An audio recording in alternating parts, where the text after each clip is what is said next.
Bentar, bentar.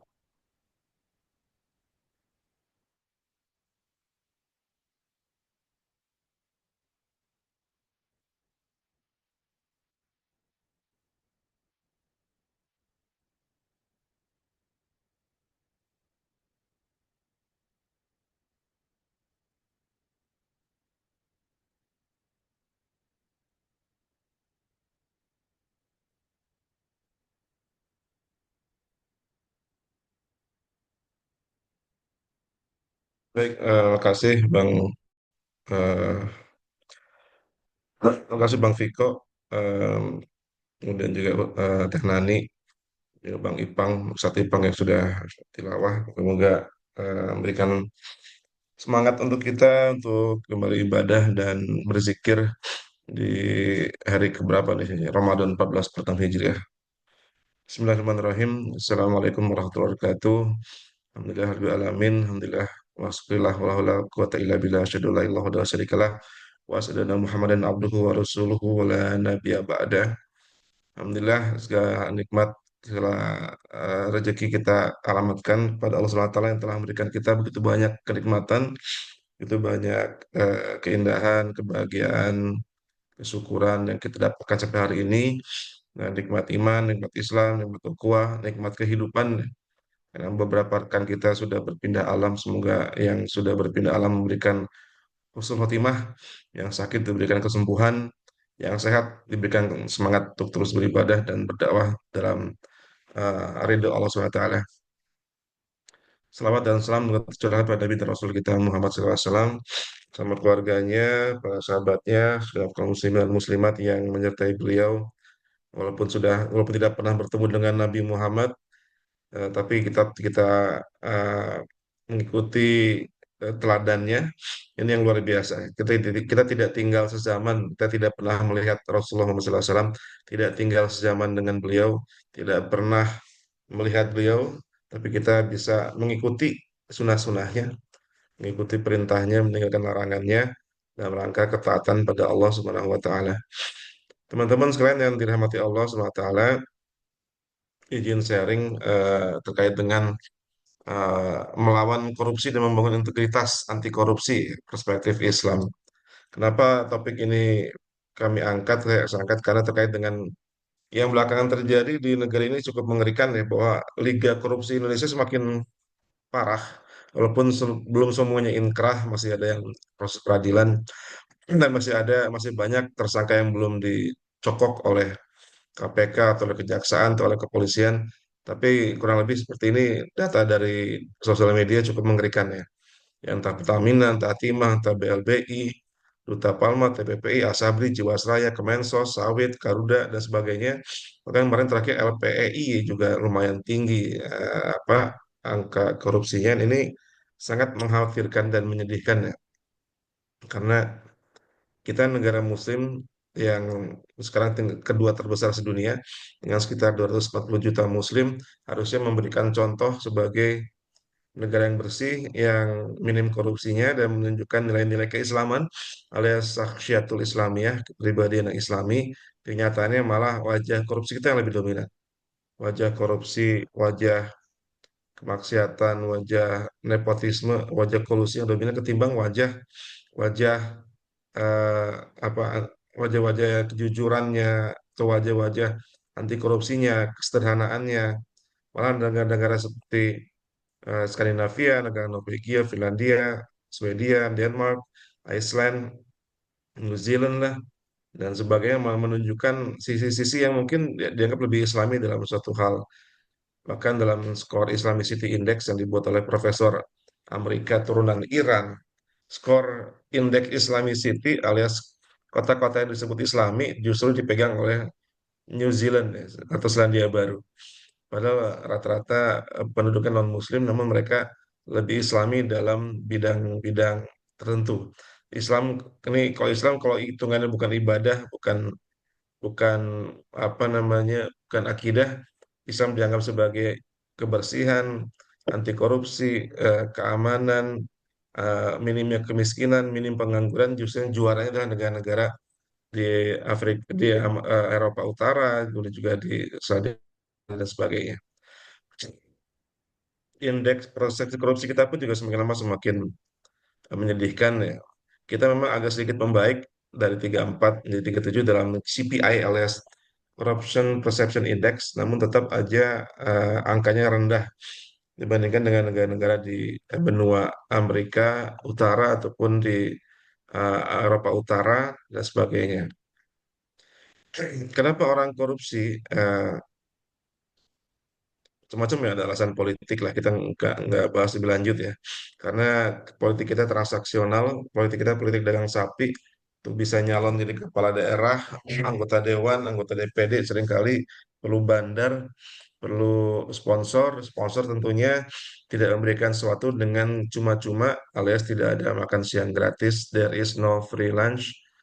Kemudian juga sikap masyarakat juga adalah eh, masyarakat juga seringkali berpikir eh, sebagai korban ataupun eh, bagian dari apa namanya terlibat dalam korupsi juga kadang-kadang bukan masalah ekonomi juga, karena kalau masalah pendapatan rata-rata koruptor itu juga bukan orang miskin ya. Tapi mereka yang bukan orang miskin, mereka yang mendapatkan yang lebih kena rakus. Karena kalau koruptor biasa orang-orang yang punya akses kepada pengambilan keputusan. Orang-orang yang punya akses kepada pengambilan keputusan dan rata-rata mereka bukan orang miskin, bukan orang susah, tapi mereka lebih karena kerakusan atau karena greedy ya. Dan juga masalah ketiadaan ataupun kurangnya keteladanan ya. Justru para pemimpin yang harusnya jadi teladan malah korupsi, yang para yang harusnya memberikan contoh kesederhanaan malah melakukan tindak pidana korupsi dan sebagainya. Maaf.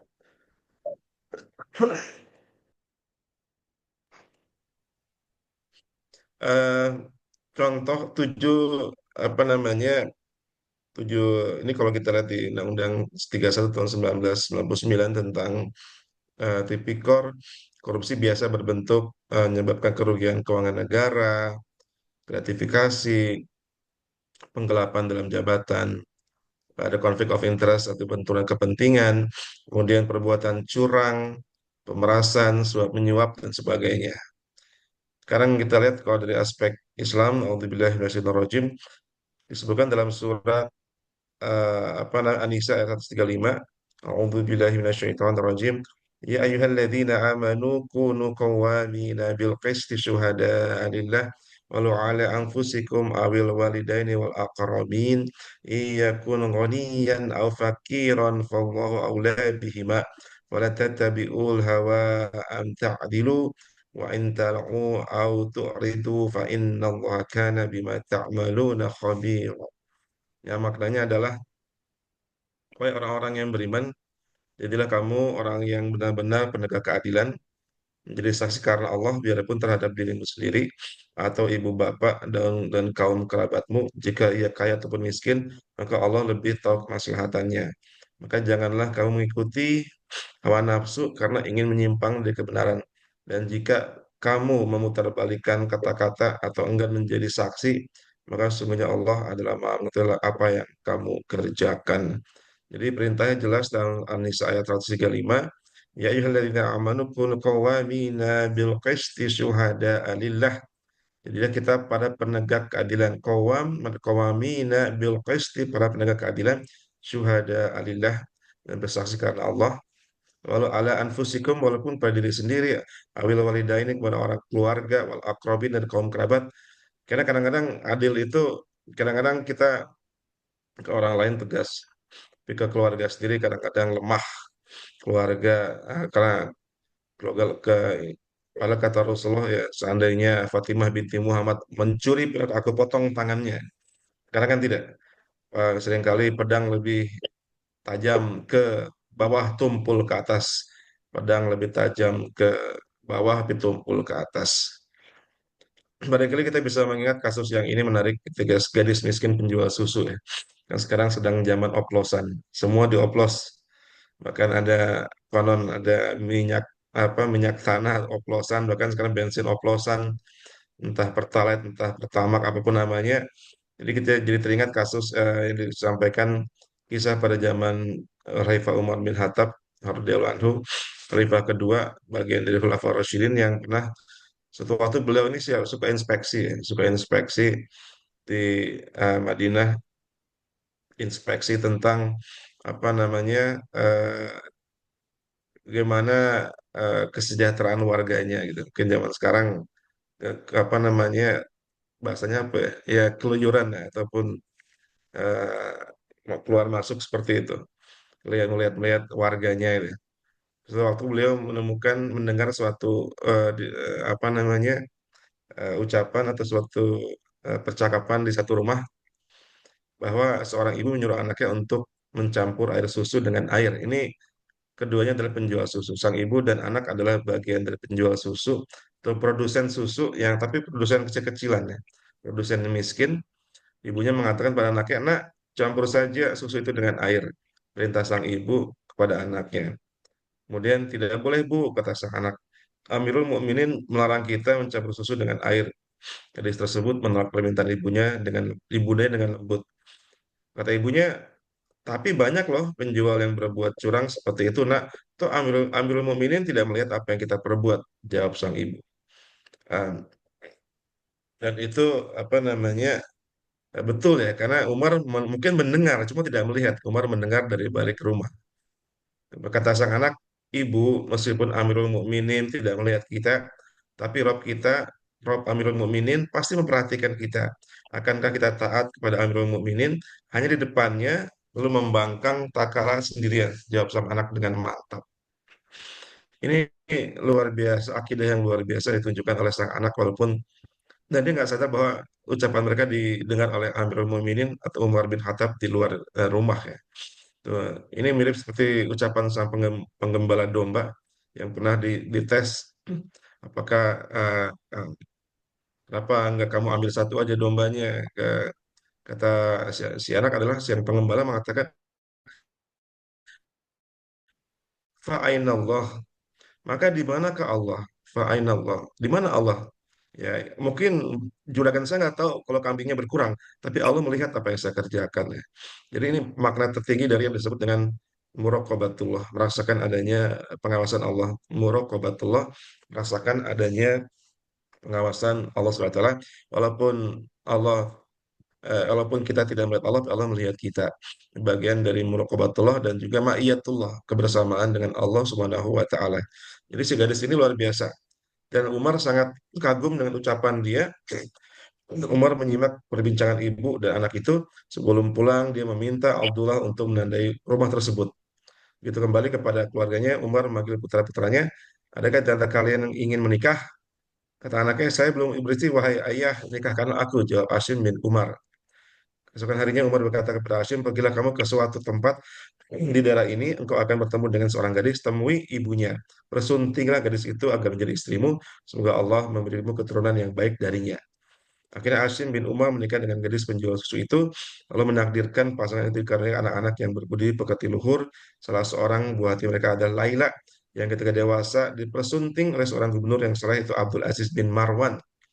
Dari pernikahan Abdul Aziz dan Laila, Laila seorang mujahid abad pertama Hijriah bernama Umar bin Abdul Aziz yang sangat monumental, sangat legend istilahnya. Kalau kita ingat Umar bin Aziz adalah cucu dari Umar bin Khattab yang legend karena walaupun 2,5 tahun saja beliau memimpin di kekhalifahan Islam, namun jejak rekam jejak luar biasa ya, dalam hal kebersihan, dalam hal kejujuran, dalam hal tidak abuse of power. Mungkin kisah yang luar biasa ketika Umar bin Abdul Aziz bertemu dengan seorang anaknya kemudian apa namanya ngobrol dengan sang ayah, tapi kemudian mematikan lampu karena dianggap ini urusan keluarga bukan urusan negara. Jadi nggak kalau sementara lampu itu ataupun lampu minyak itu di biayai dari anggaran negara sehingga tidak mau menggunakannya karena dianggap itu bagian dari abuse of power ya. Dan zaman sekarang hal yang normal sekali. Zaman dulu lampu pun dimatikan. Ini urusan pribadi atau urusan negara. Urusan negara kita oke lah kita apa namanya kita pakai lampu ini. Tapi kalau urusannya pribadi, lampu saya matikan karena ini urusan pribadi bukan urusan negara. Segitu waroknya ya. Warok hati-hati ataupun ifah menjaga kesucian dan menjaga kesederhanaan. Juga bagaimana anak-anak anak Umar bin Abdul Aziz juga sama ya. Beliau yang otomatis cicitnya dari Umar bin Khattab juga sama, sama-sama bagus akidahnya dan mengatakan suatu waktu ya ketika melihat apa namanya, wahai Abi, kenapa engkau tidur ya? Kata ketua itu kan Umar bin Abdul Aziz kecapean ya. Capek karena banyak urusan. Mengurus umat kan memang tidak mudah. Urus umat itu lelah, banyak yang diurus. Nah, kemudian dia mendapati bapaknya sedang istirahat. Sementara, ya wahai Abi, kenapa engkau tidur? Bukan banyak masalah umat. Kata Umar bin Aziz, ya izinkan aku tidur, wahai anakku, karena aku lelah. Kata anaknya, eh, tapi Allah tidak pernah tidur dan kemudian masalah umat tidak pernah selesai. Bagaimana kalau apa Allah memanggilmu di saat seperti ini dan sebagainya. Jadi itu kita punya ucapan dari anak Umar bin Abdul Aziz, ucapan dari gadis penjual susu, ucapan dari pengembala domba yang disuruh untuk mengambil kambingnya karena nggak ketahuan majikan, itu bagian dari perwujudan atau implementasi dari akidah yang sangat kuat atau akidah yang sangat solid ya. Karena orang bisa begitu karena punya akidah yang solid. Walaupun mereka yakin walaupun dia tidak melihat Allah, tapi Allah melihat dia. Nah, kalau semua orang seperti itu, kalau muslimin seperti itu harusnya nggak ada korupsi harusnya. Karena sekarang orang kan lebih takut kepada polisi, kepada KPK, kepada jaksa ketimbang sama Allah. Takut sama media, takut viral ketimbang sama Allah dan sebagainya. Harusnya kalau semua orang itu mengalami takut sama Allah, takut sama azab yang kita mungkin dapatkan di hari kemudian, harusnya semua orang berhenti korupsi, harusnya. Tapi kenyataannya kan tidak. Nauzubillah min dzalik. Nah, teman-teman sekalian di surah Al-Maidah ayat 8, A'udzu billahi minasyaitonir rajim. Ya ayyuhalladzina amanu kunu qawwamina lillahi syuhada'a bil qist. Wa la yajrimannakum sana'anu qaumin 'ala an la ta'dilu. I'dilu huwa aqrabu littaqwa. Wattaqullaha innallaha khabirum bima ta'malun.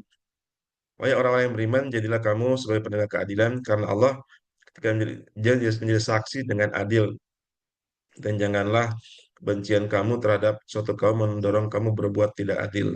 Wala yajrimannakum sana'anu qaumin ala alla ta'dilu.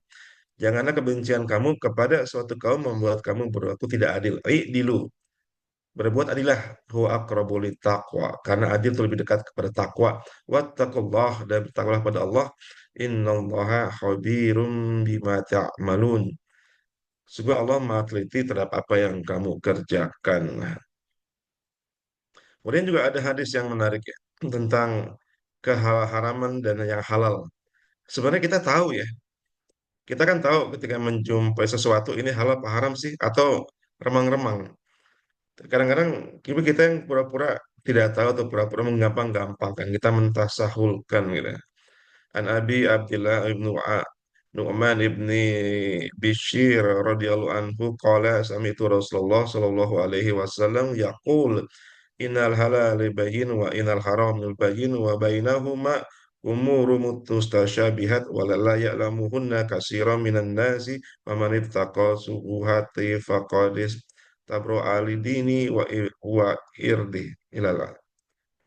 Ini artinya eh, dari Abu Abdullah Nu'man bin Bashir Rasulullah berkata, aku mendengar Rasulullah SAW berkata, sungguhnya perkara yang halal itu jelas dan perkara yang haram juga jelas, dan di antara keduanya ada perkara-perkara yang samar atau mutasyabihat tidak diketahui oleh mayoritas manusia. Barang siapa yang menjaga diri dari perkara-perkara samar tersebut, maka dia telah menjaga kesucian agama dan kehormatannya. Dan barang siapa terjatuh ke dalam perkara subhat, maka dia telah terjatuh kepada perkara haram. Seperti seorang pengembala yang mengembalakan ternaknya di sekitar daerah larangan atau hima, dikhawatirkan dia akan masuk ke dalamnya. Ketahuilah bahwa setiap raja itu punya hima. Ketahuilah bahwa hima Allah Subhanahu wa taala adalah segala yang Allah Subhanahu wa taala haramkan. Ketahuilah bahwa dalam tubuh manusia terdapat sepotong daging. Apabila daging itu baik, maka akan baik pula seluruh tubuhnya. Apabila daging itu rusak, maka rusak pula seluruh tubuhnya. Ketahuilah sekumpal daging itu adalah qalbu. Ini juga yang terakhir juga menarik ya. Ala wa inna likulli maliki hamimi ala wa inna himani Allah maha ala wa inna fil jasadi mudghah ala wa inna fil jasadi mudghah. Ketahuilah bahwa di dalam tubuh manusia ada gumpal daging. Wa inna fil jasad, dalam tubuh kita ada gumpal daging. Idza salahat salahal jasadu kulluhu. Kalau dia baik maka baiklah semuanya. Idza fa salahat fa salahal jasadu kulluhu wa idza fasadat fasadal jasadu kulluhu ala wahyal qalb. Kalau dia baik, baik semuanya. Kalau dia buruk, buruk semuanya. Itu disebut sebagai kolbu kita. Jadi sebenarnya teman-teman sekalian dan juga saya menyerukan pada diri saya sendiri, kita mungkin nggak usah jauh-jauh nanya ke ulama, ke ustadz, ini halal haram, ya. Ini baik atau buruk. Kita tanya sama hati kita, ini kalau karena yang sebenarnya sesuatu yang baik itu adalah sesuatu yang kalau kita mengerjakannya kita merasa itminan, merasa tenang. Sesuatu yang buruk itu kita merasa mengerjakan kita merasa nggak nyaman. Ini kayaknya aneh deh, katanya salah deh, kan nggak bener deh. Cuma semua orang melakukannya, bro. Ya udah kita lakukan juga deh. Kan semua orang melakukannya. Kan kan paling juga gitu nggak ketahuan BPK kok, nggak ketahuan KPK, nggak ketahuan Irjen dan sebagainya. Semua orang melakukannya kok, nggak apa-apa. Yang penting kan buat umat juga. Nah ini bahaya. Udah kata-kata demi demi umat, demi dakwah, demi itu kita udah masuk perangkap setan, membuat legitimasi, membuat pembenaran atas nama semua orang melakukannya. Padahal Allah Maha melihat. Ya. Dan parahnya kalau kita ketika hati kita membenarkan perbuatan tersebut itu berarti kita sudah masuk punya hati yang rusak ya. Aduh an-nafsul lawamah. Harusnya kan kita punya an-nafsul mutmainnah, jiwa yang tenang, bukan nafsul lawamah atau nafsu amaru bisu. Ada tiga kategori jiwa atau hati, hati yang jiwa yang tenang, jiwa yang sakit, yang lawamah, juga jiwa yang menyuruh kepada keburukan. Nafsu yang menyuruh kepada keburukan, nafsu amarah bisu. Ini kenapa orang bisa punya nafsu yang mengarah kepada keburukan? Karena kebanyakan maksiat. Kebanyakan maksiat, maka hati dia perlahan-lahan mulai tertutupi nokta-nokta hitam, lama-kelamaan semua hitam, akhirnya nggak bisa mendeteksi mana kebaikan, mana keburukan. Itu sama seperti yang disebut hadis ini, wa inna fil jasadil mudghah idza salahal jasadu kulluhu wa idza fasadat fasadal jasadu kulluhu ala wahya qalb. Di hadis lain disebutkan istafti qalbak. Tanyalah, mintalah fatwa pada hatimu. Mintalah fatwa pada hatimu. Karena kadang-kadang kita nggak tahu ini benar salah, tapi kita bisa apa namanya minta fatwa dari hati kita. Istafti qalbak. Mintalah fatwa pada hatimu. Kemudian korupsi itu dalam hukum Islam juga bervariasi teman-teman sekalian. Ada kategori khianat, ada ghulul, ada ghosi, ada riswah. Khianat, ghulul, ghosi, ataupun riswah. Khianat adalah berkhianat ya, tidak memenuhi suatu janji atau amanah yang dipercayakan kepadanya, juga seseorang yang melanggar atau mengambil hak orang lain dalam bentuk pembatalan sepihak perjanjian yang dibuatnya khusus dalam masalah muamalah. Ghulul adalah penyalahgunaan jabatan, abuse of power ya. Penyalahgunaan jabatan yang hukumnya haram dan termasuk perbuatan tercela. Misalnya menerima hadiah, komisi, atau apapun namanya yang tidak halal dan tidak semestinya dia terima. Hal demikian diterangkan dalam sebuah hadis riwayat Abu Daud. Juga al-ghazi, penipuan. Penipuan adalah tindak pidana yang tidak ada ketentuan hadnya karena sebelum menerangkan bentuk sanksi kepada secara konkret baik dalam Quran maupun dalam hadis. Maka itu dikenakan sanksinya adalah jarimah takzir. Ini kalau kita masih ingat apa hukum Islam, hukum pidana Islam ataupun jinayat, ada yang namanya hudud, ada kisos, ada takzir. Ada yang hukumannya Allah tentukan dalam Al-Quran atau dicontohkan Rasulullah dalam sunnahnya. Juga ada yang tidak diatur yang disebut dengan takzir. Kembalikan kepada penguasa negeri-negeri Muslim untuk menetapkannya. Seperti yang berlaku di Aceh, itu ada yang berlaku lebih ke arah takzir karena itu hukum Islam ala Aceh, ala Indonesia menyesuaikan dengan kondisi setempat. Berzina pun nggak akan dihukum rajam di Aceh, dikenakan hukuman cambuk saja. Tapi ada hukuman buat kejahatan yang mungkin di tempat lain nggak ada hukumannya seperti ihtilat khalwat, ihtilat khalwat itu juga lesbianisme, homoseksual di Aceh itu tidak pidana. Di Medan di sebelahnya bukan tindak pidana. Karena di Aceh berlaku konun jinayat, berlaku eh, hukum pidana Islam untuk beberapa jenis delik, sementara di tempat lain tidak. Jadi lebih diatur secara takzir ya, yang memerlukan istihad hakim di sana disebut sebagai mahkamah syar'iyah. Kan di tempat lain namanya pengadilan agama, di Aceh namanya mahkamah syar'iyah. Juga al-hirobah. Hirobah adalah perampasan. Disebutkan tentang hirobah dan sirkoh. Hirobah adalah pengambilan harta orang lain secara dengan terang-terangan yang bisa disertai dengan kekerasan atau dengan cara melakukan perusakan di muka bumi. Kemudian Abdul Qadir Al-Audah mendefinisikan hirobah sebagai perampokan atau pencurian besar. Lebih lanjut, beliau mengatakan pencurian atau sirkoh memang tidak sama dengan hirobah. Hirobah punya dampak lebih besar kepada kali dilakukan dengan berlebihan. Hal ini karena hirobah disertai dengan pembunuhan dan pengambilan harta atau kadang pembunuhan saja tanpa pengambilan harta. Jadi korupsi itu bisa dianalogikan dengan hirobah, pencurian. Apalagi kalau sampai ribuan, ratusan triliun ya. Korupsi 1 rupiah pun korupsi, apalagi yang disebut dengan ya korupsi Pertamina, kasus di apalagi itu, timah lah, di mana lah, tapi masih belum inkrah, namun ya tendensi ke arah korupsinya sangat kuat sekali. Bahkan kemarin mantan di Rut Pertamina juga ditambah hukumannya di tingkat kasasi.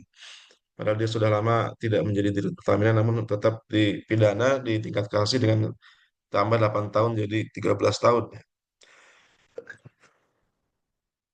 Juga al-ghazab, penggunaan hak orang lain tanpa izin. Mungkin kita mirip-mirip dengan penggelapan ya. Mirip-mirip penggelapan, menggunakan hak orang lain tanpa izin. Menggunakan mobil orang tanpa izin. Mungkin atau mungkin kendaraan, bisa kendaraan, bisa rumah, bisa laptop barangkali tanpa izin dan sebagainya. Bahkan sampai kategori merugikan orang yang memilikinya. Jadi bentuk kedua seperti ini.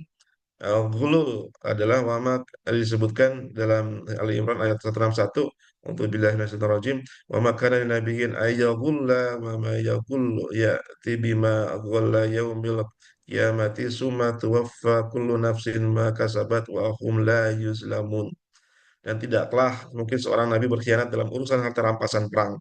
Barang siapa yang berkhianat, maka ia akan datang pada hari kiamat membawa apa yang dikhianatinya. Kemudian setiap jiwa akan diberikan pembalasan sesuai dengan apa yang dia kerjakan. Dan tak seorang pun akan diperlakukan secara zolim. Di pertama penggelapan, kedua adalah riswah ataupun penyuap. Menyuap ya. Kata Abdullah bin Umar, Rasulullah SAW melaknat orang yang menyuap dan orang yang disuap. Ada hadis dari Abu Hurairah, "Waman anda'a ila sholat dolalati kana alaihi minal ismi mislu athari min ta'idu la yazkuzu dzalika min athamihim sai'ah." Dan barang siapa yang mengajak pada suatu kesesatan atau maksiat, maka dia akan mendapatkan dosa seperti dosa orang yang mengikutinya tanpa mengurangi dosa-dosa mereka sedikit pun juga. Jadi menyuap pun bagian dari dosa yang sangat serius. Kemudian gozab ya, mengambil paksa hak atau harta milik orang lain. Lalu ada khianat disebutkan dalam surah Al-Anfal 27, A'udzubillahi minasyaitonir rajim. Ya ayyuhalladzina amanu la takhunu Allaha wa rasulah wa takhunu amanatikum wa antum ta'lamun. Hai orang-orang yang beriman, janganlah kamu mengkhianati Allah dan Rasul-Nya, dan juga janganlah kamu mengkhianati amanat-amanat yang dipercayakan kepadamu, sedangkan kamu mengetahuinya.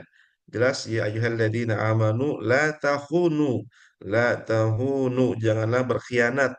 La tahunu Allah, jangan pada Allah, wa Rasulah, dan Rasulnya, wa tahunu, dan juga jangan berkhianat amanatikum kepada amanat-amanat yang dipercayakan kepada kamu wa antum ta'lamun pada kamu mengetahuinya. Jangan berkhianat. Juga sarikoh alias pencurian. Laki-laki yang mencuri dan perempuan yang mencuri, tolak tangan keduanya sebagai pembalasan bagi apa yang mereka kerjakan dan sebagai siksaan dari Allah SWT. Dan Allah Maha Perkasa lagi Maha Bijaksana. Maka barang siapa yang bertobat setelah berbuat kejahatan dan perbaiki perbuatannya, maka Allah akan menerima tobatnya. Sebenarnya Allah Maha Pengampun lagi Maha Penyayang. Innallaha ghafurur rahim. Juga hirobah, perampokan. Fatwa Majelis Ulama sudah jelas, fatwa tahun 2000 mengatakan Riswah adalah pemberian seorang kepada orang lain dengan maksud meluruskan suatu perbuatan yang batil atau membatalkan perbuatan yang hak. Memberi disebut rashi, terima disebut sebagai murtashi, menghubung di antara kedua disebut sebagai raishi. Alias sekarang namanya mungkin intermediate ataupun broker, agen. Ada pemberi suap namanya rashi, penerima disebut murtashi, agen ataupun broker disebut sebagai raishi. Kemudian kata fatwa Majelis Ulama juga, suap, uang pelicin, money politik, dan lain sebagainya dapat dikategorikan sebagai riswah apabila tujuannya untuk meluruskan sesuatu yang batil atau membatalkan perbuatan yang hak.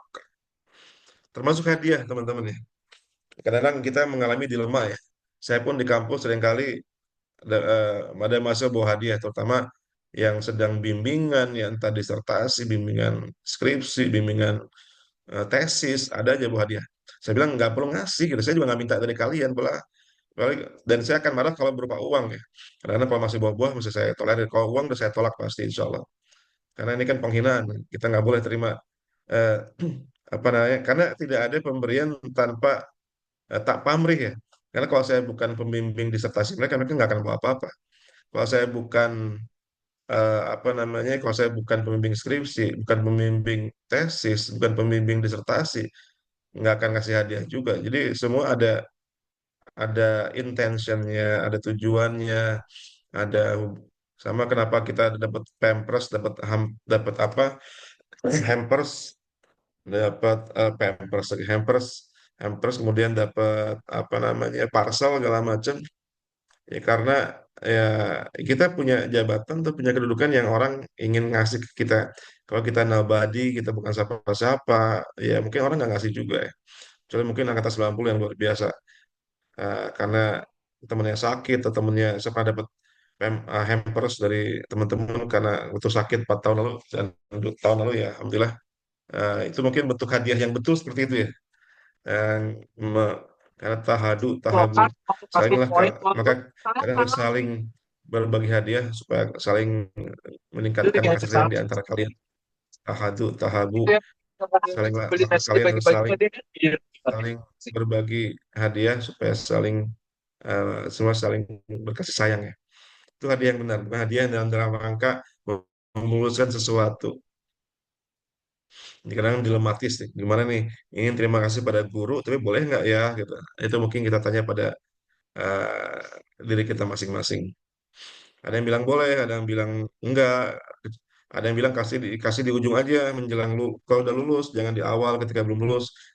Khawatir dianggap riswah ataupun menyuap dan sebagainya.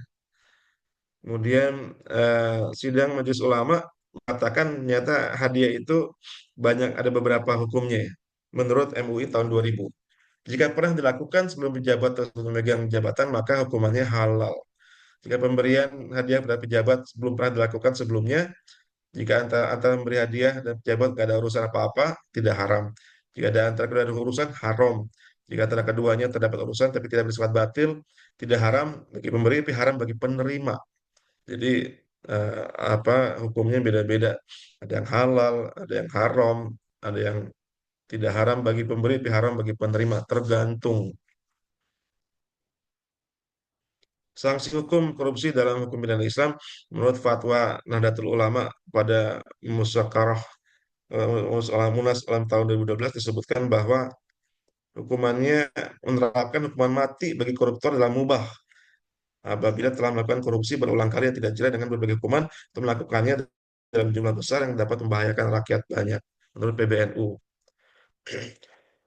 Kemudian sanksi hukum bagi pelaku tindak pidana korupsi adalah takzir, yaitu hukuman yang besar ringannya ditentukan oleh pemerintah atau majelis hakim dalam pengadilan. Kemudian gratifikasi juga orang gratifikasi pun juga ada tujuannya tentang gratifikasi.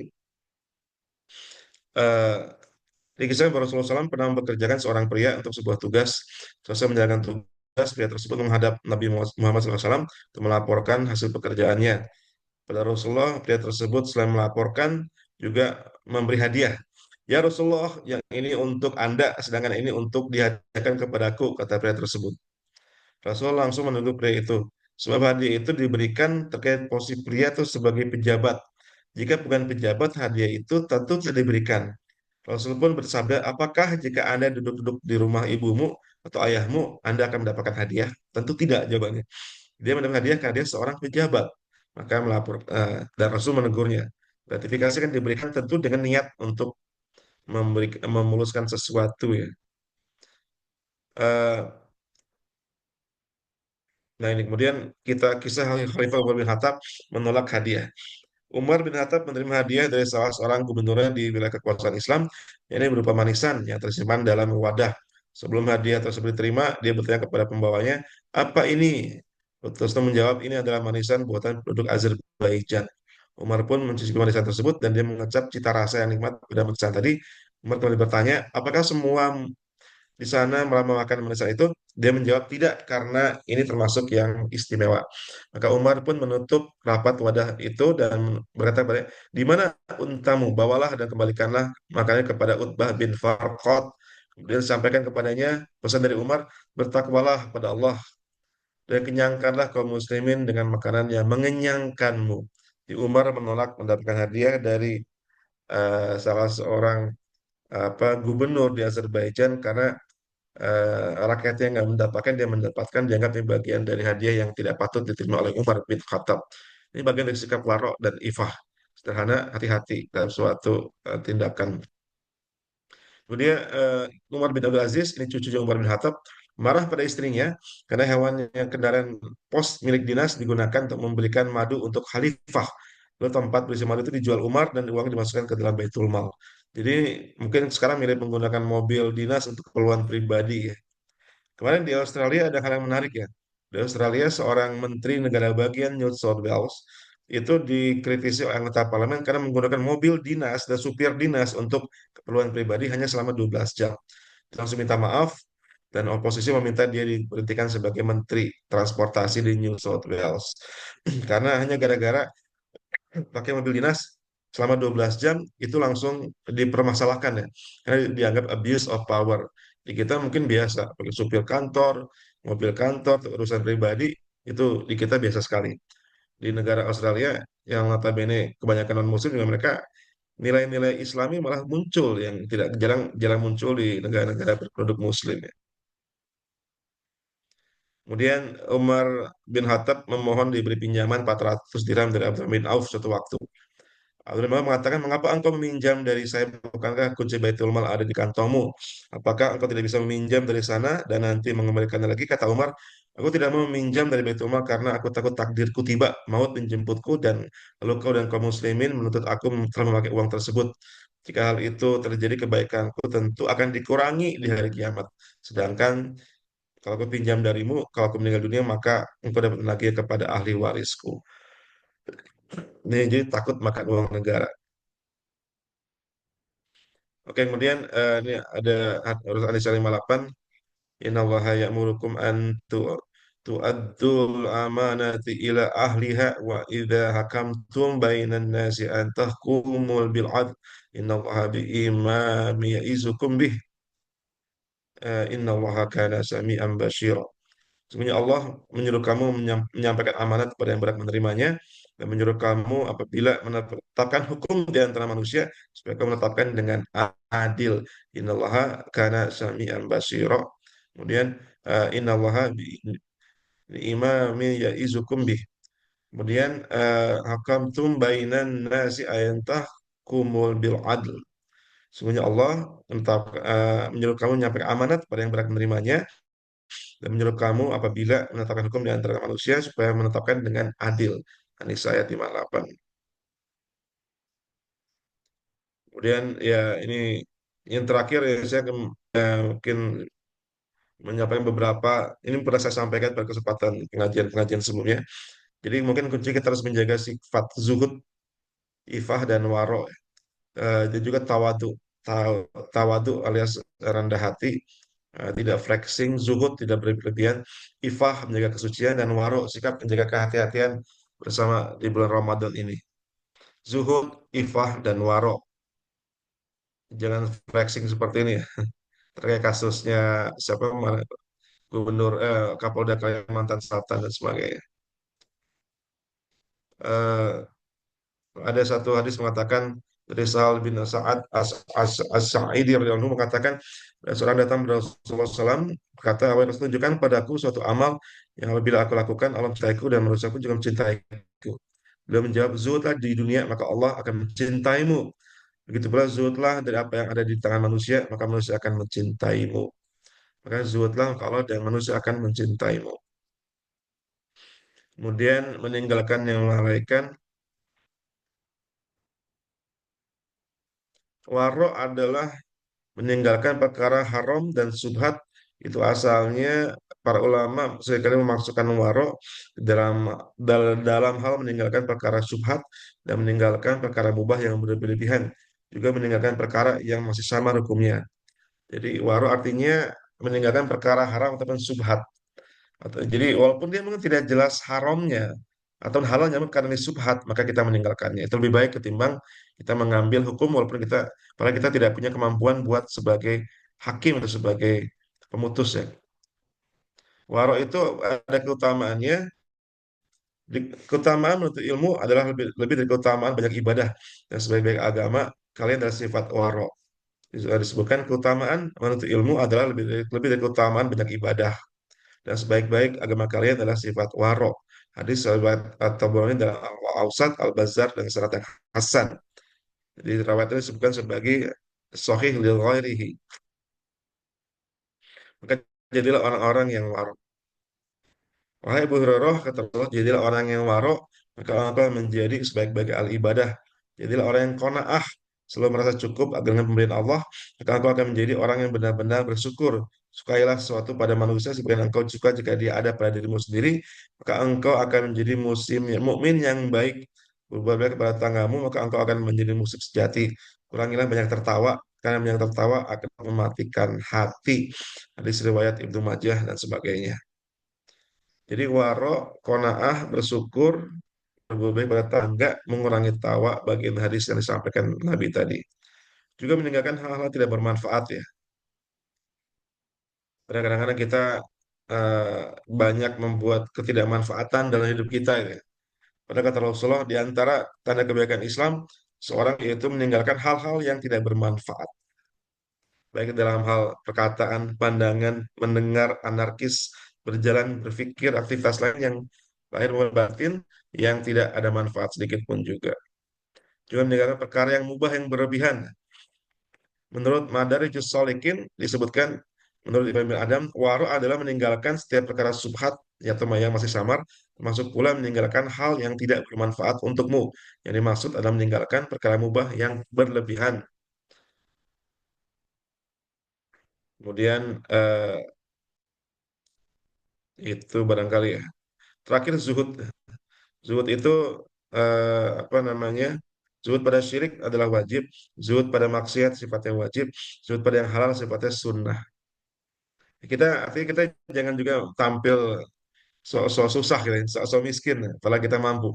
Cuma ya semua normal, alamiah saja, apa namanya, normal-normal saja. Juga jangan kita pun harus menunjukkan tahadus bin nikmah yang menunjukkan syukur atas nikmat Allah ya, karena Allah pun suka kalau kita tampil baik, tapi juga jangan berlebihan ya, jangan jangan kita berlebihan dalam apa namanya, eh, dalam penampilan ya sesuai dengan, jangan memiskin-miskinkan diri, itu jangan menonjol-nonjolkan diri, semuanya alamiah saja gitu ya. Zuhud pada yang syirik sifatnya wajib, pada yang maksiat sifatnya wajib, pada yang halal sifatnya sunnah. Kemudian kullama kunta amma fi aidin nas ab'ad kullama kunta lahum ahab. Jika engkau semakin menjauh dari segala hal yang dimiliki manusia, engkau akan mendapatkan cinta mereka.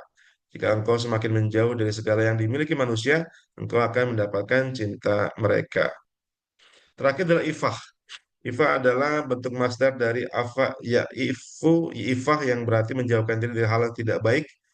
Serta ifah juga dapat berarti kesucian tubuh. Sedangkan secara terminologi sifat adalah karena kehormatan diri dari segala hal yang akan merendahkan, rusak, dan menjatuhkannya. Jadi menjaga ifah misalnya menjaga kehormatan diri dalam hubungan dengan masalah seksual, menjaga apa namanya juga tidak ikhtilat ya. Ya, pandangan, penglihatan, pergaulan itu bagian dari ifah, menjaga kehormatan, hubungan dengan masalah harta, tidak minta-minta, tidak menegakkan tangan. Justru orang yang berkelebihan harusnya lebih aktif untuk memberikan pada yang fakir miskin ketimbang orang yang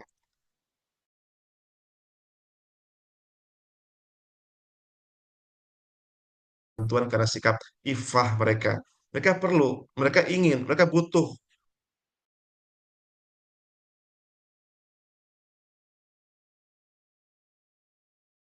kehormatan dalam hubungan dengan kepercayaan orang kepadanya dengan cara menjauhi bentuk ketidakjujuran, tidak berkata bohong, tidak ingkar, tidak janji, tidak berkhianat dan lain sebagainya.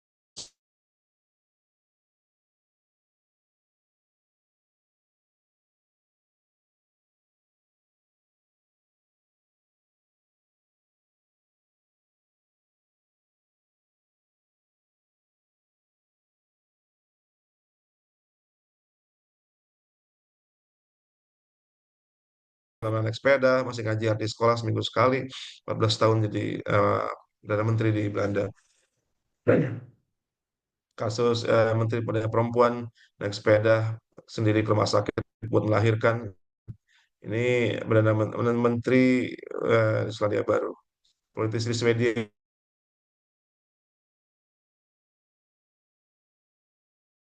yang juga tanpa privileges, tanpa fasilitas khusus, saya sendiri, nggak pakai troli sendiri, ngantri juga, semua dilakukan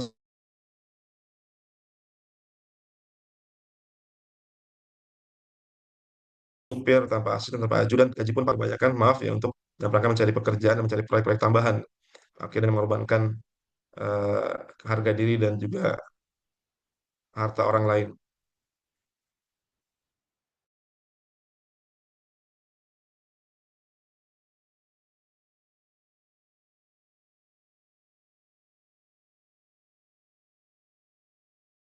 Sangat perlu banyak masukan juga buat kita semua. Semoga kita dilindungi dari sikap takabur, sikap sombong, sikap ria, sikap flexing dan sebagainya juga tidak overthinking.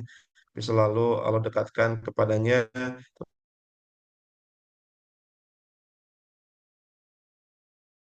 dijauhkan dari sikap ingin korupsi, ingin melakukan penggelapan, abuse of power, konflik kepentingan dan sebagainya. Karena itu semua akan membawa kita ke arah kehancuran. Nauzubillah min dzalik. Dan sebaliknya sikap waro, ifah, zuhud, qanaah, tapi juga tetap tahadus bin nikmah akan membawa kita kepada ridha Allah Subhanahu wa taala. Demikian, Allahumma muwaffiq ila aqwamit thariq wa sabil haq fastabiqul khairat.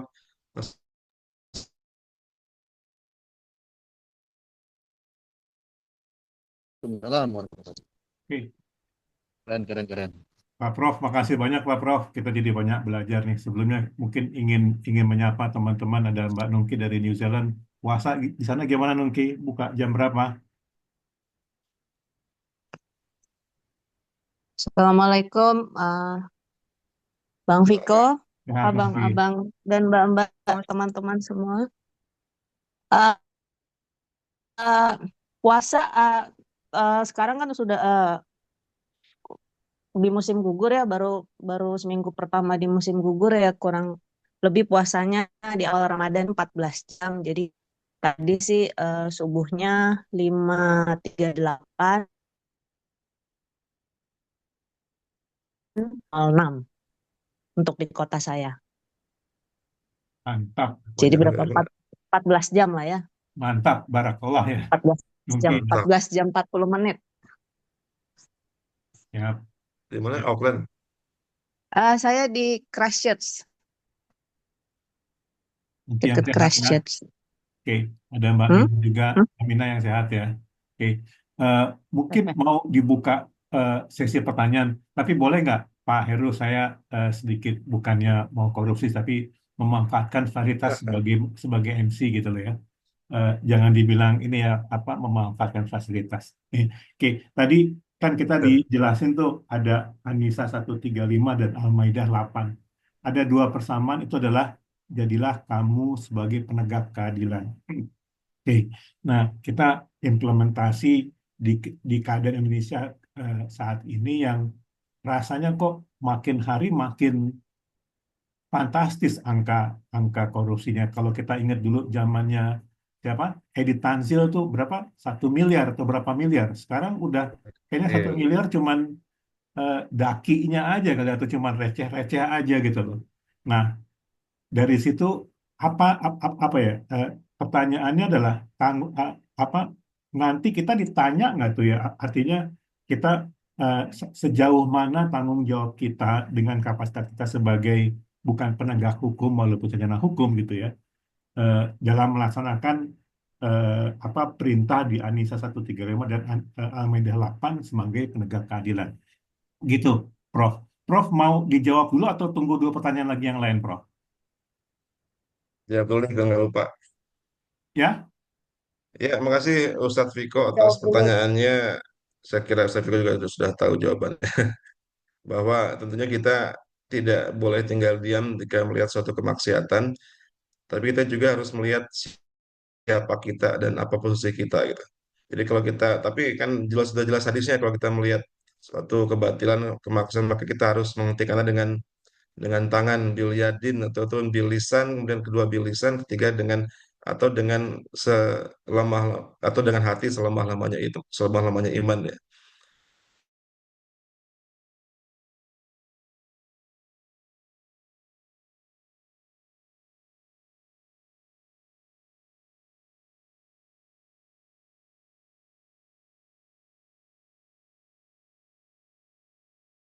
Kalau kita kepala daerah atau kita pemimpin, kita bisa dengan mudah membuat SK pemberhentian, pemecatan dan sebagainya itu karena kita punya kapasitasnya. Maka memang itu Islam juga menyarankan kita pun juga jangan antipati dengan politik ya. Karena kadang-kadang tanda tangan seorang kepala daerah itu lebih sakti daripada ribuan perkataan ulama. Misalnya kepala daerah bisa membuat SK pembubaran rumah bordil, membubarkan lokalisasi PSK dengan tanda tangan seorang wali kota, tanda tangan seorang gubernur. Tapi ribuan perkataan ulama tidak bisa membubarkan lokalisasi PSK. Maka kita juga jangan antipati dengan politik, tapi berpolitiklah secara Islami, itu secara benar, jangan menggunakan korupsi. Maka eh, itu saktinya saktinya seorang ataupun ulil amri bisa menghentikan dengan tangannya, kalau nggak mampu dengan lisannya, minimal kita mengecam ya, mengecam tindakan korupsi, termasuk yang dilakukan oleh kaum kerabat kita. Kadang-kadang kita hanya kritis kepada orang lain, tapi kita tidak kritis dengan orang-orang terdekat kita. Ini bahaya. Kalau kita hanya kritis dengan orang-orang yang kita nggak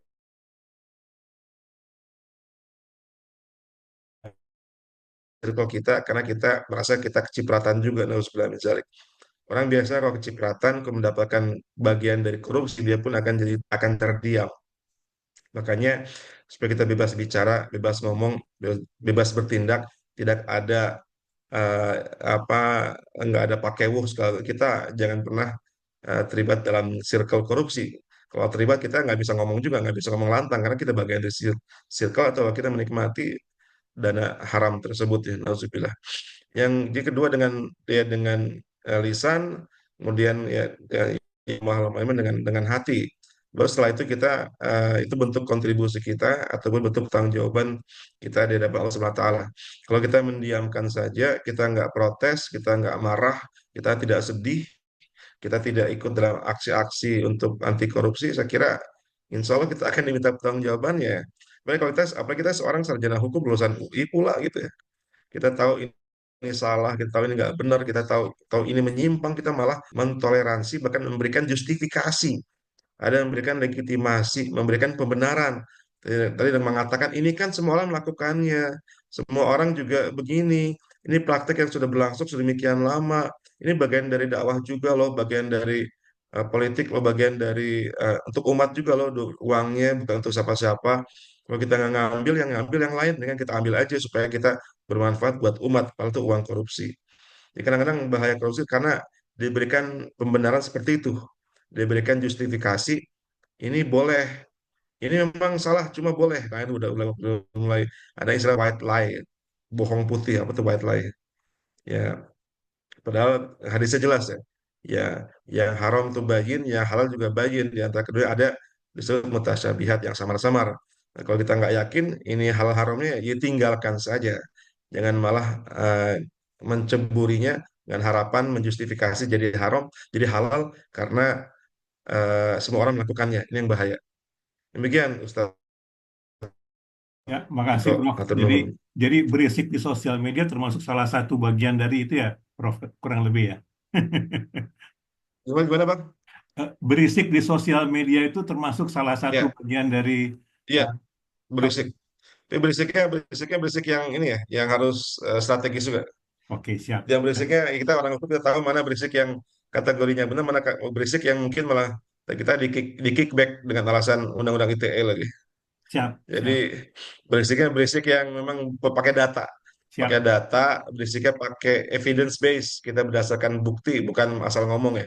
Nah, siap, kita kena serangan balik undang-undang ITE lagi. siap. Berisik yang bagus jangan sendirian, harusnya berjamaah. Ya. Misalnya kita mensupport teman-teman ICW, teman-teman ICW, teman-teman LBH misalnya yang mengkritisi korupsi itu kita support mereka gitu. Atau kita mendukung kayak Pukat UGM, di UI ada MAPI misalnya FAUI ya. Lembaga-lembaga yang concern dengan anti korupsi terus kita support. Juga KPK. KPK juga walaupun KPK sedang masuk angin juga ya. Cuma ya bagaimanapun tetap ada orang baik di situ yang kita bisa dukung juga. Tadi kejaksaan pun ya ada orang nggak benar, ada orang benar juga. Kepolisian pun juga setengah-setengah.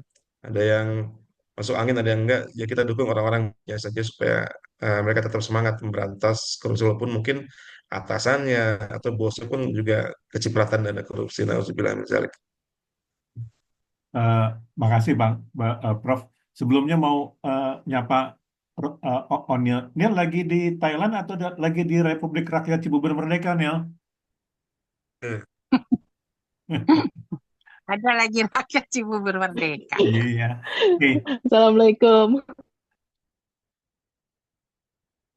mana puasannya? Sehat ya, Nil ya? Oke, Gimana di Phuket terus lagi ya? Alhamdulillah masih di Phuket. oke. Oh, sawadee Wow, Swadika. puasanya berat, sawadee agak challenging di sana ya, Nil ya? ไปดีไหมครับ Oke. Eh, Prof, mungkin kita buka pertanyaan satu atau dua lagi kali ya. Mangga, silakan. Mangga, silakan. Halo, boleh nggak saya bertanya sedikit? Silakan. Silakan. Ini mengenai hidup kita, Mas. Silakan, silakan. Kita kan misalnya masuk kerja itu, ya kalau untuk pegawai itu kan jam 8 sampai jam 5, ya kan? Jam 8 datang, terus jam 8.30 dandan. Jam 8.30, jam 9 sarapan. Hmm. Terus nanti jam 11-an pergi jalan-jalan.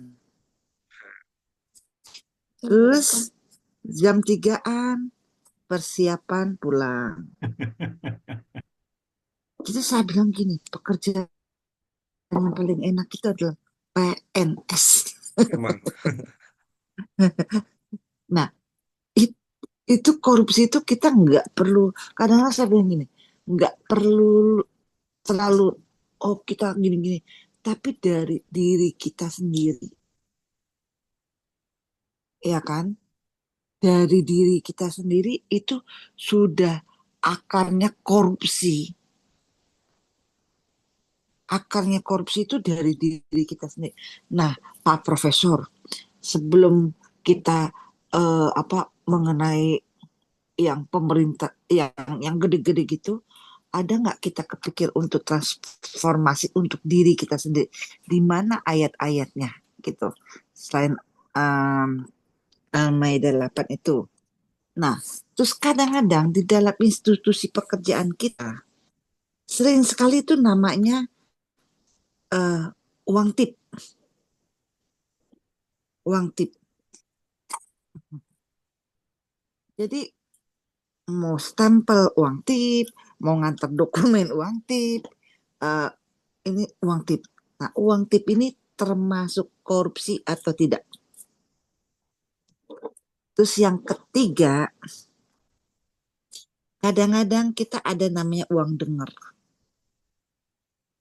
Nah, uang dengar itu misalnya, oh iya, ini tim ini dapat proyek segini. Terus ya karena kita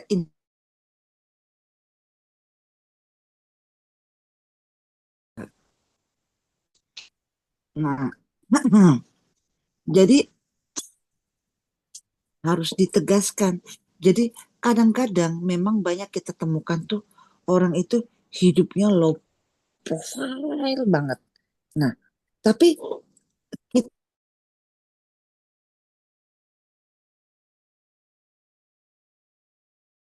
diri kita sendiri gitu. Jadi pembenahan akhlak di pendidikan, di sekolah, di pendidikan itu udah harus ditanamkan. Aku malu loh korupsi gitu. Pakai slogan, Pak. Lupa. Korupsi misalnya ini. Nah, jadi dalam diri kita sendiri. Jadi bukan cuma tameng atau pencitraan. Aku tuh polo naik sepeda, naik ini, naik itu. Eh, jadi bukan cuma pencitraan, itu namanya pencitraan gitu. Tapi ini pendapat saya pribadi aja, Pak Profesor. Nah, minta bimbingan Bapak. Dari small thing to be big thing. Dari anak, dari keluarga menjadi bagus ke depannya. Gitu. Ya. Makasih Pak Profesor. Prof, ini pertanyaannya fundamental dan eh, fundamental dan kena banget nih buat saya, Prof. Mungkin silakan, Prof. Ya, terima kasih Mbak Mina ya. Ya itu memang betul banget ya Mbak Mina apa yang disampaikan tentang ini mungkin ada hadisnya yang menyebutkan ibda binafsik ya. Mulailah dari diri kita sendiri. Mulailah dari diri kita sendiri karena kalau ingin melihat apa namanya negara baik maka harus dimulai dari diri kita sendiri. Itu dimulai dari ya baik ayah ataupun ibu karena ibu melahirkan anak-anak keduanya baik kan melahirkan anak-anak yang soleh dan solehah termasuk juga sikap anti korupsi pun dimulai dari rumah. Ada yang bilang charity begins at home, semua kebaikan dimulai dari rumah. Keburukan pun dimulai dari rumah. Ya. Kebaikan dan keburukan sama-sama berasal dari rumah. Makanya ada istilah baiti jannati, baiti nari. Rumahku surgaku, rumahku nerakaku. Kalau ingin rumah jadi surga, ya pekerjaan kita semualah menjadikan kita jadi baik. Kita baik, maka kita memilih pasangan yang baik. Pasangan baik akan melahirkan anak-anak yang baik dan soleh, solehah. Kemudian akan menjadi semacam apa namanya ya akan membesar teramplitudo menjadi melebar kemana-mana menjadi sarana kebaikan dan jamaah-jamaah kebaikan harusnya begitu ya. Jadi benar kata Mbak Mina tadi bahwa ya itu memang terjadi di saat ini seperti itu ya bahwa kalau kerja-kerja di kantor banyak yang seperti itu kantor-kantor negara terutama yang mungkin ya apa ya, zaman dulu sebelum zaman sekarang pun hampir sama ya. Ya, hanya datang absen saja, kemudian banyak main game, banyak main kartu, main game, kemudian jam 9 jam 10 udah cabut kemana, siang datang untuk absen, pergi lagi, kemudian jam 4 datang absen pulang. Nggak ada kerjaan ya, cuma nerima gaji utuh. Kemudian belum ada lagi yang menjadi proyek, ya tadi uang tip komisi-komisi dan atau uang denger. Itu sudah sering kita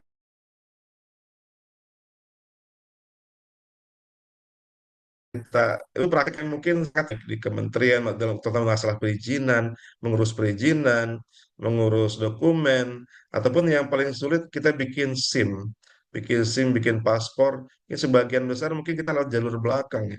Bikin SIM jalur belakang, bikin SIM, bikin paspor jalur belakang. Kan alasannya ya kalau nggak begini nggak lama turunnya. Bikin SIM kalau jalur beneran nggak dapat ya udah jalur belakang aja. Ini akhirnya dilema-dilema yang ada dalam keseharian kita, apalagi namanya perizinan. Ataupun tadi uang dengar tadi, uang tip lah segala macam. Hukumnya apa? Ya tadi kembali ke hadis tadi ya, bahwa ya kita tahu sendiri mana yang halal dan mana yang haram. Di antara keduanya ada yang mutasabihat. Dan kita kan nggak ada kewajiban buat ngambil juga kan. Dan kita nggak harus ngambil juga dan nggak harus ngasih juga. Walaupun kadang-kadang juga ada konsekuensinya kalau nggak ngasih kadang-kadang begitu kan, barangkali dipersulit atau di Barangkali kalau kita sedang berperkara kita tidak dimenangkan, cuma itu bagian dari suatu jihad kita. Jihad kan tidak hanya berperang di medan tempur, tapi bagaimana mengatakan yang hak itu hak, yang mengatakan batil itu batil. Itu bukan bagian dari jihad. Eh, dan ini memang tidak mudah.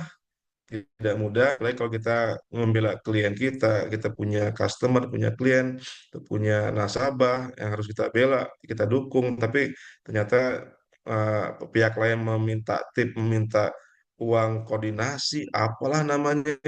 Ini yang ini kita memang kita harus tetap pada jalan yang benar ya. Walaupun barangkali ada cara lain yang bisa kita lakukan, kita tetap pilih cara lain ya.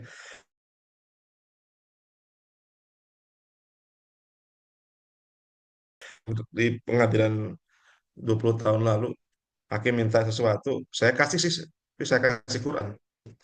Hakim minta sesuatu karena telah memenangkan perkara, gimana? Tolonglah kami dibantu nih, teman-teman kuasa hukum ya. Ya, baiklah, saya beri sesuatu. Saya kasih kurang hakimnya. 25 tahun lalu di pengadilan di daerah Banten lah. Artinya tetap ngasih, sama ngasihnya yang lebih bermanfaat buat dia gitu. Atau kasih apalah, ataupun dalam bentuk lain yang tidak menyalahi syariat ya. Karena khawatirnya kita pelan-pelan menganggap sebagai praktek yang wajar. Lama kelamaan kita malah terjerat ke dalam jurang kayak tadi itu jurang eh, korupsi yang mungkin mungkin kita tidak tertak KPK, kejaksaan, kepolisian, cuma kita jadi objek Allah dan itu lebih berat lagi jadi objeknya Allah. Jadi yang utama mungkin kalau saya menyarankan pada diri saya dan juga pada kita semua, mari meningkatkan sebelum kita takut pada aparat penegak hukum, kita takut dulu pada Allah yang utama dan merasakan adanya muraqabatullah alias pengawasan dari Allah Subhanahu wa taala. Ada ayat yang menarik itu pada ayat surat Qaf, ayat 50 ayat 19 kalau nggak salah ya. Nah ini dia. Saya sharing ya.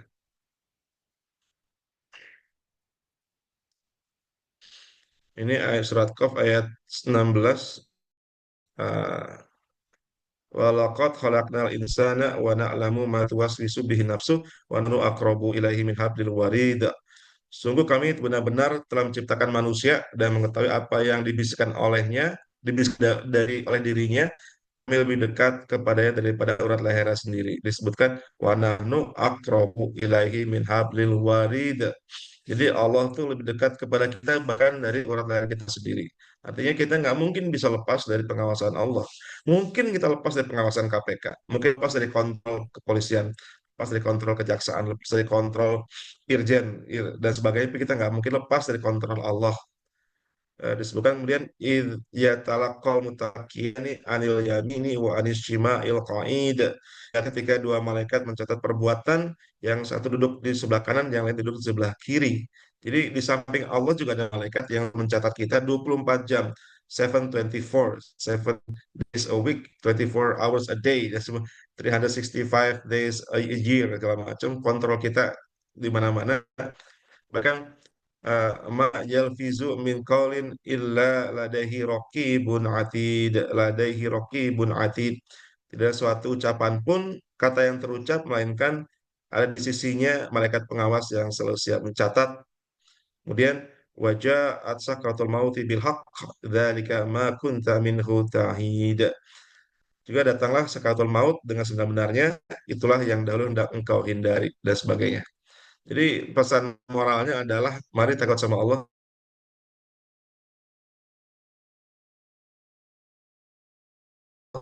kita batal husnul khotimah. Yang utama ya seperti mengulang disampaikan tadi, apa yang disampaikan Mbak Mina, saya kira betul sekali.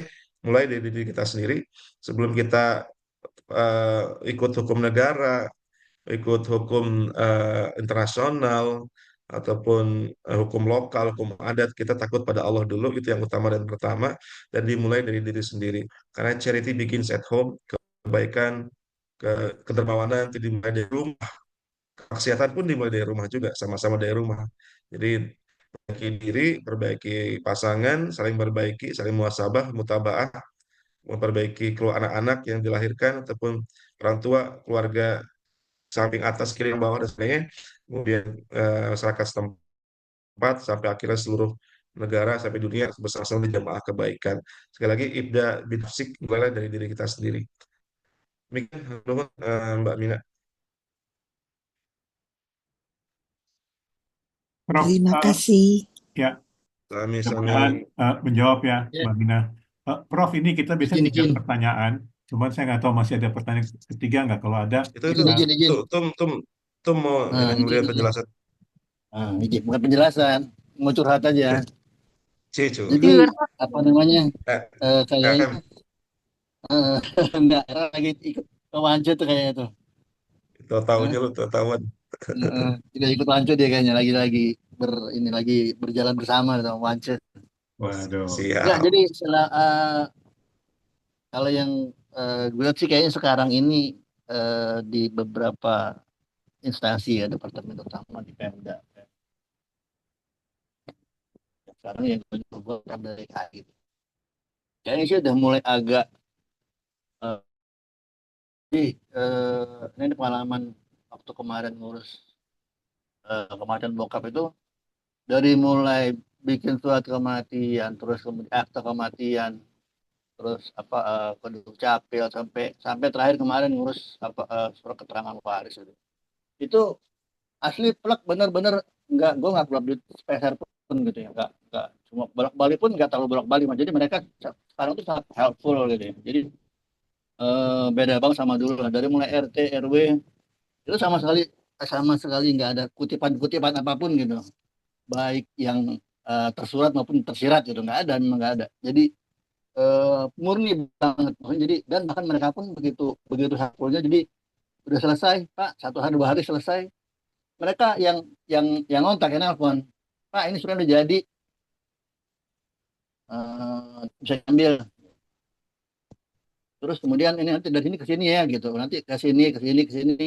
Jadi mereka apa mulai mulai agak agak bener lah ya, budaya budaya budaya kita ini gitu, maksudnya mulai mulai agak, tapi mungkin sih ya mudah-mudahan sih, maksudnya ikan ini akan menyebar ke lingkungan yang lainnya gitu, itu aja sih.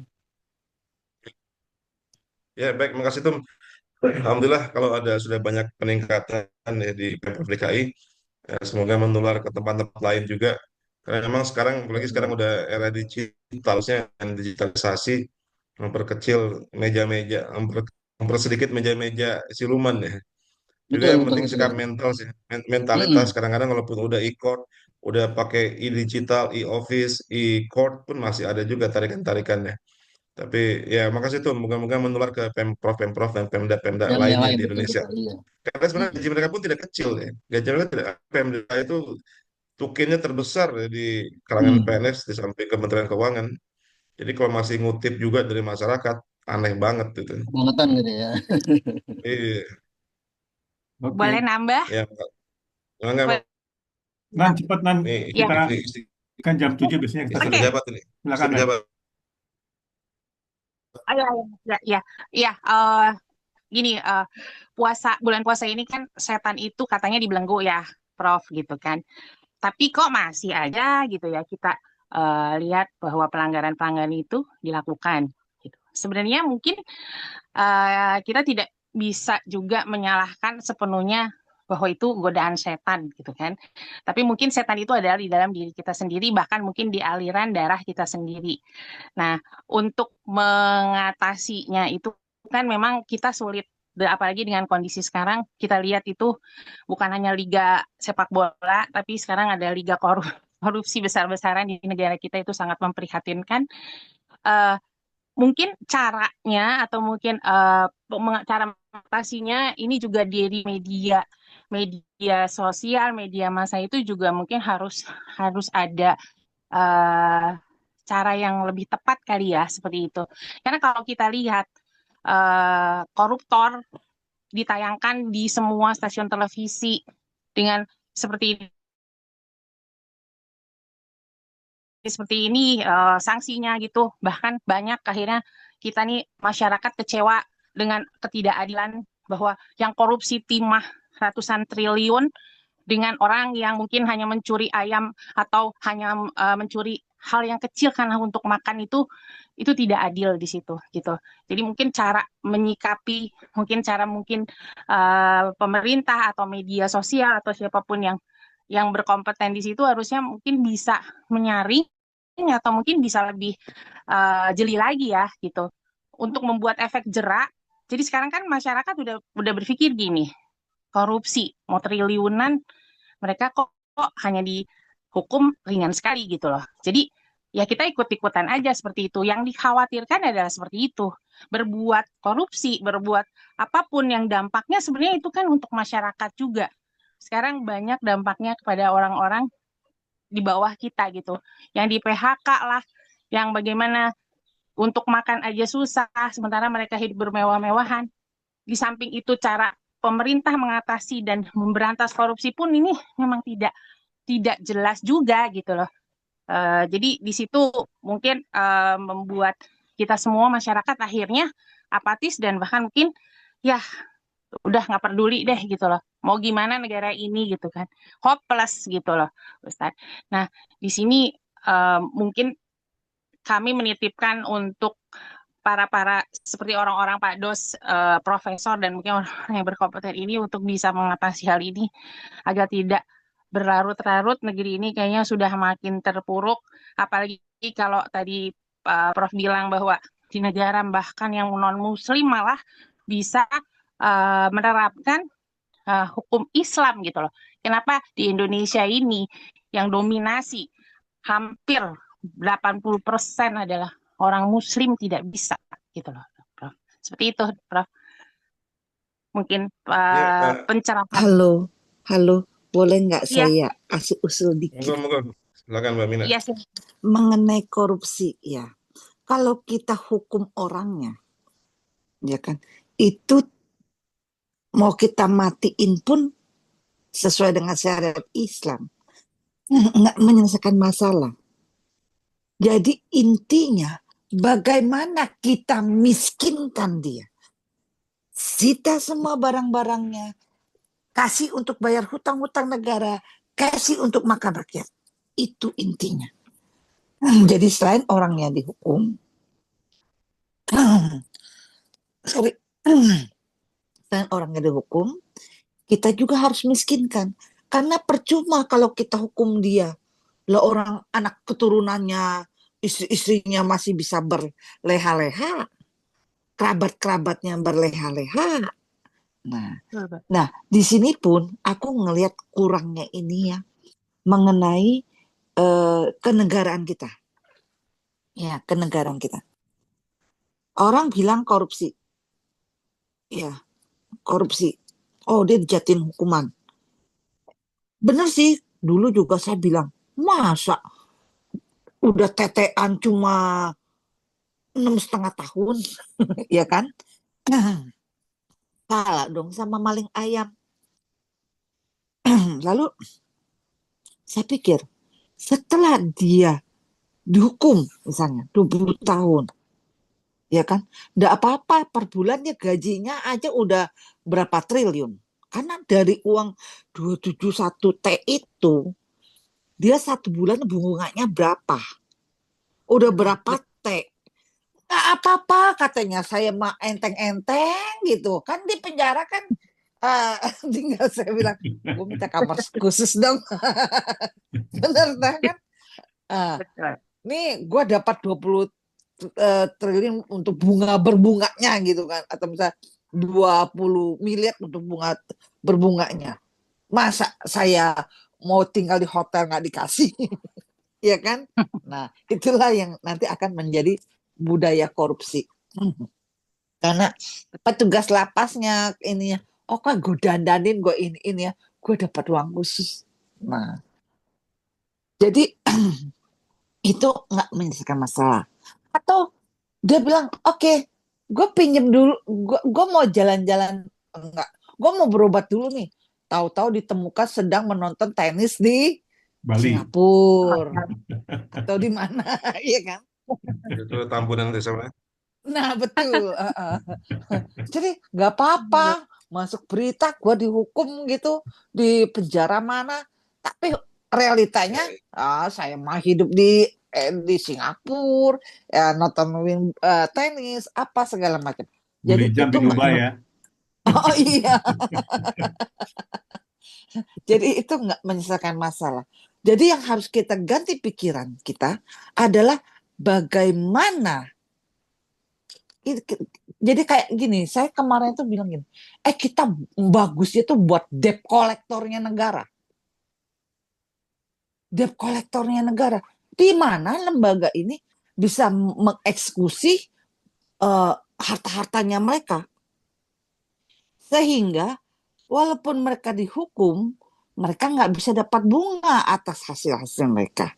Mereka nggak bisa nonton tenis di Wimbledon. Mereka nggak bisa cungkir balik mereka dan kroni-kroninya. Nah, itu lebih bagus. Jadi dia bilang, nggak apa-apa. Jadi ya seperti itulah. Kalau saya sih usulnya seperti itu ya. Jadi Iya, kalau bukan kita yang bergerak, ya kan? Siapa lagi? Kalau bukan kita yang menyuarakan, siapa lagi? Nah, kemarin itu saya ditanyakan juga kan. Oh, Bu, ini 27T ini dasarnya tuh salah, Bu, katanya. Gue nonton-nonton kan, baca-baca di berita kan. Terus itu dipecahkan menjadi perusahaan-perusahaan cangkangnya. Itu lebih dari 100 perusahaan cangkang. Itu dipecah-pecahkan mengenai subjeknya. Subjeknya misalnya, oke, kayak flexingnya ini, dia dituduhnya CSR. Kalau yang ininya ada dituduh mengenai izinnya. Jadi mereka tidak punya LKAB, tidak punya MODI. Nah, tidak ada perizinannya. Terus ada dituduh AMDALnya, ya kan? Ada dituduh dakwaannya AMDAL ini satu lagi apa ya? Aku lupa deh. Satu lagi ada beberapa sub itu aku baca, ya kan? Nah, untuk yang 6 tahun ini dari dana CSR-nya. Oh ya, dari kontraknya ada. Nah, jadi di sini aku bilang, wih enak kali ya gurita-guritanya. Tapi semuanya banyak orang loh yang terlibat, ya kan? pasti. Nah, tapi kenapa munculnya swasta ya? Iya tuh. Kenapa ya? Ya, Kenapa itu yang munculnya swasta? Padahal gini, jadi aku ada ngomong gitu, aku ada di iniin. Kebetulan kan saya dari Bangka juga, jadi gosip-gosip di situ kan. Jadi ada bilang gini, weh, mohon maaf ini sekarang udah mau jam 7 ya. Oh, udah iya lewat. nih. Mungkin Jadi udah izin nih, stopin aja. ya Heeh. kita Iya. coba mungkin menarik nih materinya Prof, dan Nah, betul. eh, kita coba mungkin refleksikan di diri kita dulu sendiri itu loh ya. Betul, Sebelumnya betul. izin dulu, aduh, eh, nyapa Nah, kolonel Aryo terima nih. kasih banyak. Sehat ya Aryo ya. Oke, Mbak Terima Mbak kasih Nungki ada Mbak yang mau Mina. disampaikan? Masukan. Silakan Mbak Nungki. Go ahead Nungki. Mbak Mina, terima kasih ya masukannya. Maaf nih ternyata udah lewat ya waktunya ya. Gak apa-apa, gak Mau apa-apa. Yuk, yuk. mau sharing aja nih, saya mengamati karena tinggal di ujung bumi ya. Prihatin banget dengan baca berita terutama perkembangan berita korupsi kok tiap hari bikin saya sakit kepala ya, walaupun saya tinggal jauh dari Indonesia udah 14 tahun. Eh, Satu yang jadi renungan yang mungkin bisa saya share di sini, em, saya tinggal di New Zealand yang terkenal termasuk negara top 10 yang relatif bersih dari korupsi ya, praktek-praktek korupsi dari atas sampai bawah. Saya mikir apakah ini karena eh, ya entahlah, di Indonesia udah kayak budaya gitu dari zaman penjajahan Belanda, di mana waktu Belanda nggak gaji apa buruh kuli-kuli kita atau budak-budak kita, tapi dikutip oleh apa kayak apa namanya bupati-bupati atau penguasa-penguasa lokal, londo ireng lah ibaratnya, itu sudah menjadi budaya, atau masyarakat Indonesia itu hidup dalam social pressure bahwa kalau saya tidak memakai barang bermerek, saya tidak masuk dalam circle tertentu. Dan ini yang tidak saya lihat di New Zealand ya, relatif di sini eh, we are less formal ya secara budaya, nggak yang siap Pak, izin Pak, gini gini gini, santai aja gitu loh, ngomong sama CEO sama menteri apa sama ambassador ya santai aja kayak sama teman. Terus social gapnya juga tidak terlalu jauh, ibaratnya CEO saya bisa aja ngobrol dengan santai dengan cleaner di kantor, apalagi kalau topiknya tentang rugby atau kriket gitu. Jadi tidak ada kesenjangan yang jauh secara sosial ekonomi. Kemudian juga tidak ada yaitu seperti tadi saya bilang, kita di New Zealand tuh orang-orang Kiwi tidak suka dengan sesuatu yang grande, yang mewah, yang bikin party ya ampun, aduh biasa banget di sini ya. Terus kalau misalnya saya juga harus pergi meeting ke kementerian atau ke instansi pemerintah, nggak ada tuh namanya dikasih snack box, minum aja kadang-kadang kita bawa tumbler sendiri atau paling nggak dikasih air putih atau teh kopi gitu aja. Jadi something related with the culture or social yang kayak gitu, yang jadi kayaknya susah banget memotong apa eh, untuk nggak korup bahkan dari diri kita sendiri, karena kita pengen terlihat lebih di mata orang lain secara duniawi. Ibaratnya tadi seperti Ustadz Heru bilang flexing segala macam. Jadi kalaupun teman-teman Kiwi saya yang punya social media, ya ampun foto-fotonya biasa banget. Terus dia gitu kalau kebetulan misalnya saya lagi dinas ke luar negeri sama teman-teman kantor tuh juga ya tipikal orang bule yang dipotret pemandangan, barang, sampai saya mikir, tolong dong potretin saya gitu. Nggak ada potret bareng-bareng, makan di mana gitu. Enggak, santai banget. Itu yang pengen saya share aja. Entah karena budaya atau apa, ya begitulah. Beda banget gitu antara orang-orang Asia dan orang-orang kulit putih gitu. Jadi seperti tadi Prof. Heru bilang, di Belanda atau di negara lain, menteri juga naik sepeda. Kalau di sini juga kita papasan menteri ya elah cuek banget, nggak, orang pada nyuekin, nggak peduli tuh mau menteri apa, kecuali dia pemain rugby, nah baru pada ngerubungin gitu aja. Itu aja sih yang mau saya share. Terima kasih. Ya, Nungki, makasih banget Nungki. Seru ya. Dan kayaknya apa korupsi ini apa PR besar buat kita semua ya. Dan kita berharap banyak sama KPK, tapi pada akhirnya KPK cuma jadi apa alat dagang sapi atau perpanjangan tangannya orang-orang tertentu gitu loh. Nah, mungkin sebelumnya saya mau ingetin dulu nih, minggu depan Insya Allah kita ada Ustadz Abdi Kurnia Abdi Kurnia Johan ya, Prof ya. Beliau dosen agama di kampus ya. Iya, dosen agama Islam di Oke, oke, besok nanti leafletnya di share. Nah, mungkin Prof Heru izin mau tutup, mungkin bisa doa apa ya. di dipimpin doa apa tutup. Ya. Baik, intinya mengucapkan terima kasih kepada teman-teman tadi Mbak Gina, Mbak Nungki luar biasa sharingnya, Teh Nani, Bang Viko juga semuanya terima kasih. Karena itu yang penting ya tadi yang sampaikan Mbak Mina dan Mbak Nungki, jadi mulai dari diri kita sendiri juga ya kita punya warisan budaya yang kayak begitu, tapi bukan berarti nggak bisa dirubah. Artinya kalau mereka bisa, kita harusnya bisa walaupun perlu waktu dan perlu kerjasama dan perlu keikhlasan tentunya, tapi bukan nggak mungkin bisa kita lakukan ya. Minimal dimulai, minimal kita sendiri lah yang bersih sama keluarga, lama kelamaan bisa merembet ke jadi para jamaah yang penyeru pada kebaikan insya Allah. Itu syukran jazakumullah khairan, kita akhiri dengan baca doa robitah barangkali.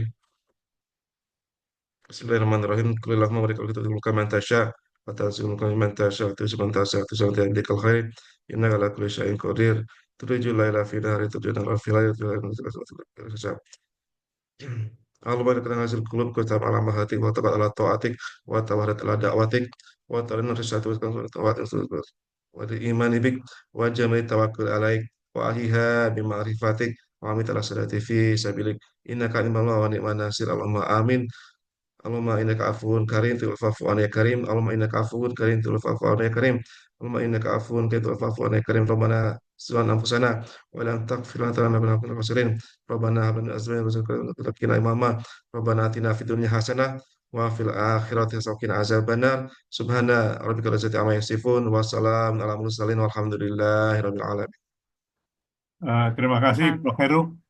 Sebelumnya saya mohon maaf kalau ada hal-hal yang tidak menyenangkan, ada yang salah paham atau ada yang perkataan yang kurang menyenangkan. Mohon maaf. Terima kasih juga teman-teman yang udah hadir dan Nani dan teman-teman yang lain yang udah woro-woro, termasuk Vivik.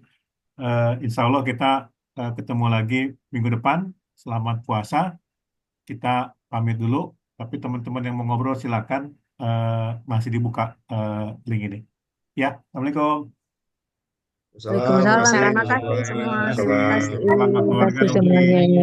Assalamualaikum. Sehat-sehat Lagi. sedayana. Terima Assalamualaikum. kasih semuanya. Mohon Ya, makasih pamit. semuanya.